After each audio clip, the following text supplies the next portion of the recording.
fait 3 ans, nous avons commencé cette aventure avec Fabien de Perbourg et Steve Bourget. Et nous avons tous décidé de faire une grande exposition sur les découvertes faites par le projet Templo Mayor au centre de la ville de Mexico.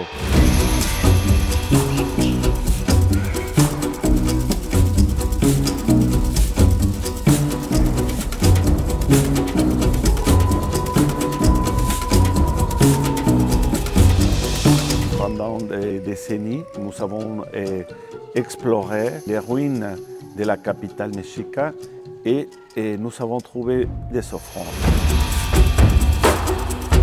C'est une exposition qui est dirigée vers les résultats de fouilles archéologiques qui ont été faites à l'intérieur de l'enceinte cérémonielle des Mexicas, c'est-à-dire l'endroit le plus sacré de l'Empire.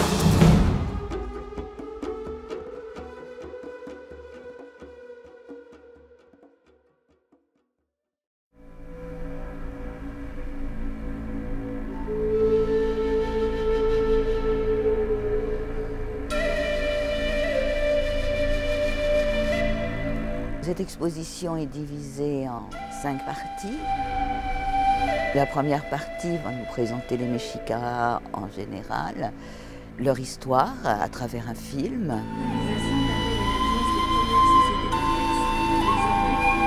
L'origine des Mexicas s'inscrit dans un parcours à la fois historique et mythologique.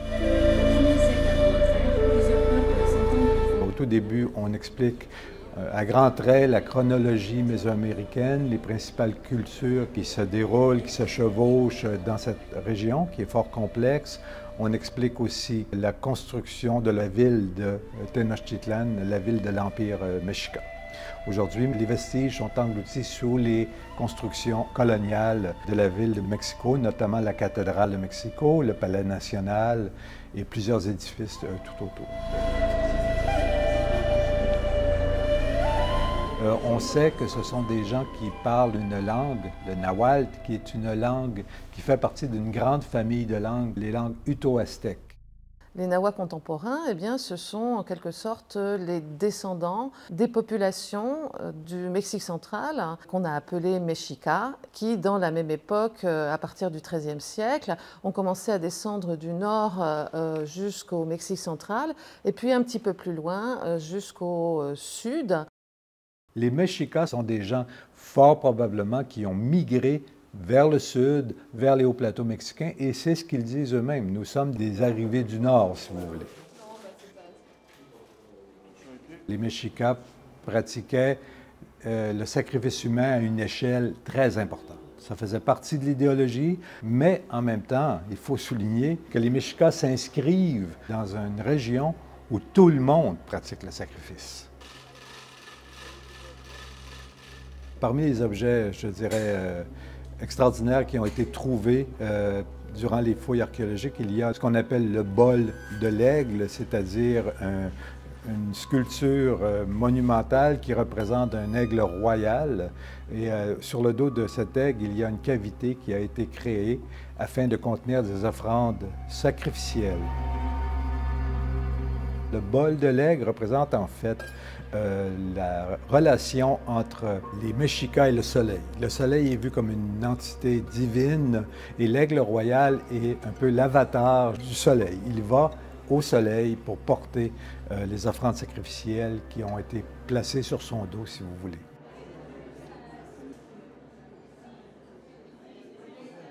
Parmi les autres sculptures importantes que nous avons dans cette exposition, il y a notamment une déesse de l'accouchement.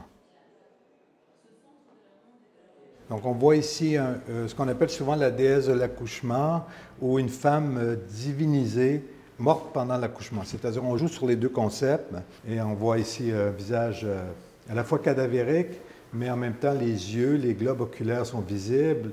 Il y a ces crocs dans les mains qui sont très représentatifs des déités mexicas. Alors c'est vraiment tout ce jeu entre la reproduction de la société et aussi le concept de la mort.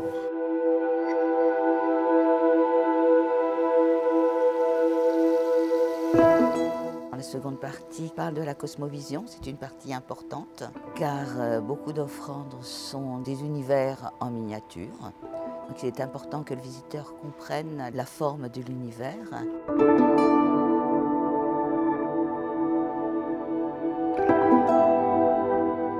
On amène, si vous voulez, les visiteurs dans un parcours où on explique les concepts principaux, à la fois religieux, qui sous-tendent l'idéologie du monde, la cosmovision du monde, la création des dieux, auxquels on va dédier toutes ces fameuses offrandes sacrificielles.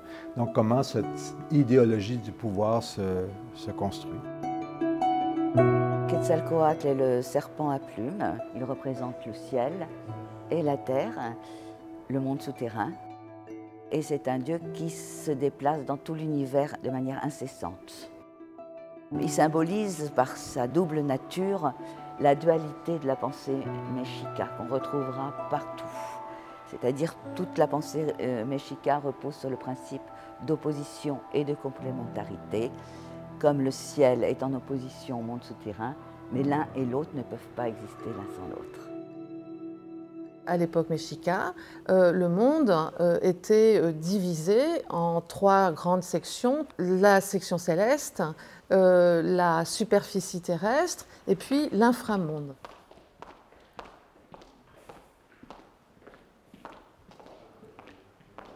Cette statue représente Mictlantecutli, le dieu de la mort. Et bon, on le voit assez féroce, hein? C'est quand même un dieu qui est assoiffé de sang. C'est un dieu qui domine le monde des morts, Mictlan, et Mictlan est dans le monde souterrain. Et vous voyez sa figure à moitié décharnée, ses côtes, et de son torse sort le foie. On voit des trous au sommet de sa tête. On suppose qu'il était inséré des mèches de cheveux frisés, parce que les êtres du monde souterrain ont les cheveux frisés.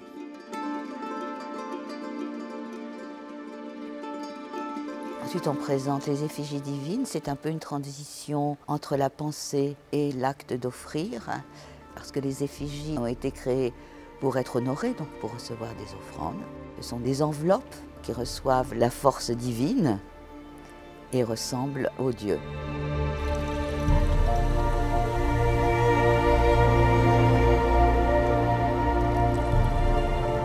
Après cette présentation du dieu, on passe réellement dans la partie offrande. Obligatoirement, on commence cette section en parlant des dates et des espaces. On offre à des dates précises, fixées par les calendriers. Donc, on présente le calendrier Borbonicus, une leçon originale sur 2 pages et un facsimilé.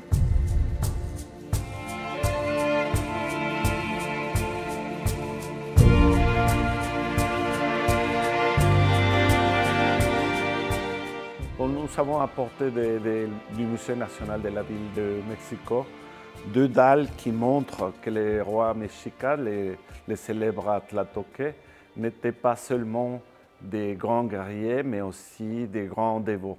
Ils sont ici en train de faire la pénitence, de se percer leur corps pour obtenir du sang et faire des offrandes aux divinités.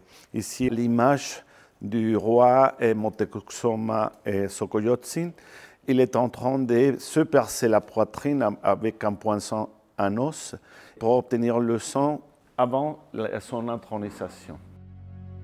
On connaît les Mexicas pour le sacrifice humain qui est très exagéré, mais il y a aussi l'autosacrifice qui sûrement a été beaucoup plus important que le sacrifice. On se perce certaines parties du corps pour donner du sang aux dieux, hein, parce que quand ils traversent le monde terrestre, ils se fatiguent, donc il faut leur rétribuer en leur donnant à manger du sang qui est la force vitale.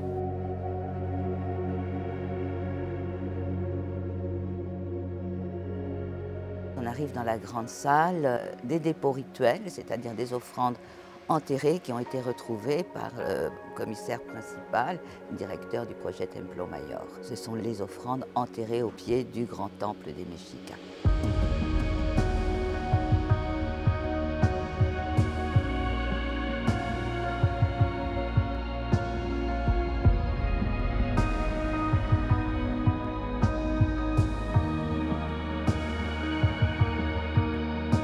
petit à petit, on se dirige vraiment vers le cœur de l'exposition qui est la zone où on retrouve les offrandes qui ont été découvertes depuis près d'une quarantaine d'années au Templo Mayor. Ici, on a voulu montrer une très bonne sélection des objets récupérés pendant 46 longues années et montrer au public comment la dévotion des Mexicas s'est matérialisée avec des objets. Il y a des centaines d'espèces d'animaux, de plantes qui ont été identifiées dans les dépôts et aussi des objets absolument extraordinaires.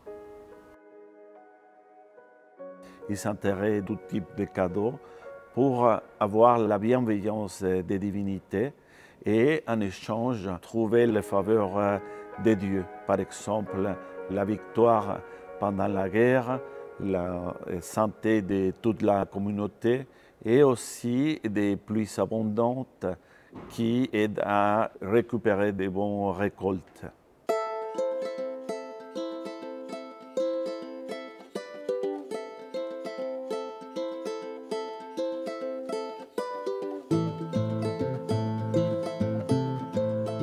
La conquête va induire de profondes transformations dans les sociétés américaines et en particulier du Mexique central, notamment par le fait qu'on va avoir l'écroulement du système politique, l'écroulement du système religieux dans sa partie la plus structurée. Cependant, nous allons trouver des logiques qui vont pouvoir être conservées, qui vont pouvoir se combiner avec le catholicisme et avec les mécanismes d'évangélisation.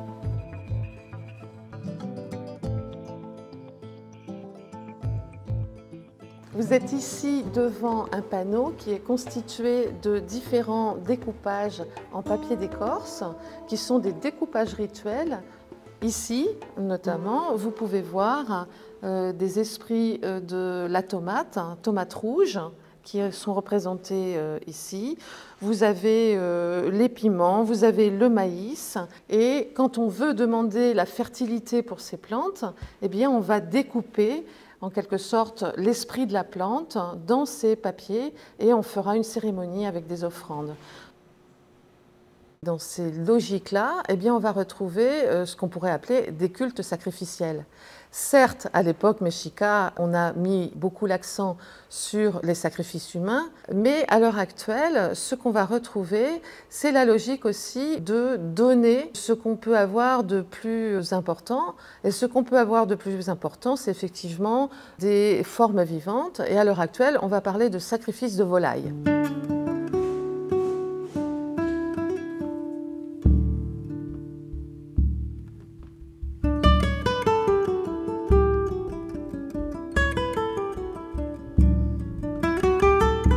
Cette dernière partie se termine par la reconstitution d'un hôtel au moulin à canne à sucre. Et ce moulin est très dangereux, il peut broyer les doigts des gens, il est associé au diable.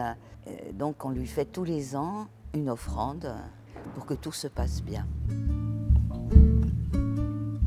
Tout d'abord, vous avez la partie céleste, en quelque sorte, qui est représentée par cet arc de fleurs d'œillet d'Inde. Et puis, vous avez la superficie terrestre, et puis ce qu'on ne peut pas voir ici, mais qui est pratiqué dans les offrandes, ce sont aussi des sacrifices de volailles qui vont servir à nourrir, en quelque sorte, les entités dont nous dépendons. Finalement, ce qui est important pour les populations actuelles, c'est demander. On a toujours quelque chose à demander aux entités dont on dépend. Et il faut inclure dans cette chaîne, en quelque sorte, d'action, également les outils de travail, c'est-à-dire ce moulin de canne à sucre, qui, bien qu'étant un outil colonial, puisqu'il a été introduit à partir du XVIIe siècle, fait totalement partie de la chaîne de reproduction des activités économiques, biologiques et donc sociales.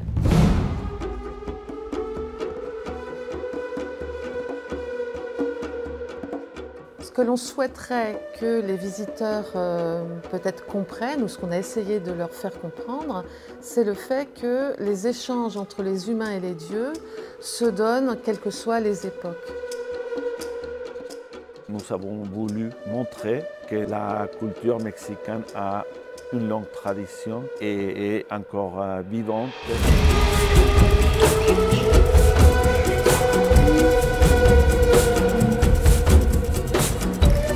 L'idée à retenir est celui d'une société avec une pensée, une cosmogonie extrêmement complexe.